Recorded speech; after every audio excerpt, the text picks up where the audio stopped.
Bangladesh Bharat match মানে যেন উত্তেজনার পারদ আকাশচুম্বী, হোক সেটা মাঠে কিংবা মাঠের বাইরে, হোক সেটা ক্রিকেট অথবা ফুটবল ছাপিয়ে ছেলে কিংবা মেয়ে সবার লড়াইতেই। উল্টো মেয়েদের ক্ষেত্রে দিন দিন সেটা যেন আরো কয়েক গুণ বেড়ে গেছে। মাঠে ব্যাটে বলের লড়াইয়ের পাশাপাশি কথার লড়াইও এখন কম হয় না।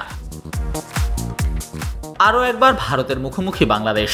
মেয়েদের এশিয়া কাপের সেমি যেন এখন ফাইনালের আগে আরেক ফাইনাল, অলিখিত ফাইনাল। 2018-তে যাদের হারিয়ে শিরোপা জিতেছিলেন জাহানারা সালমারা, তাদের বিপক্ষে এবার ফাইনালে যাওয়ার লড়াই জ্যোতি নাহিদা রুমানাদের।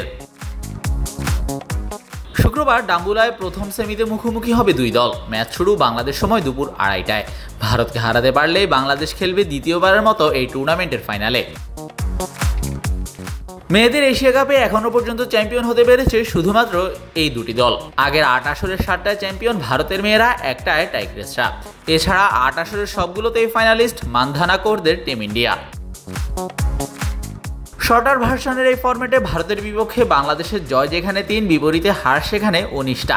তবে এই ম্যাচ যেই জিতুক আরও একটা ফাইনাল হতে যাচ্ছে, যেখানে ভারত এবং বাংলাদেশের মেয়েদের একটা দল ফাইনালে থাকছেই। জ্যোতিরা নিশ্চয়ই পরিসংখ্যান নিয়ে না ভেবে আপাতত দ্বিতীয় ফাইনাল নিশ্চিত করার কথাই ভাবছেন। শাহরিয়ার শাওন, স্পোর্টস বাংলা।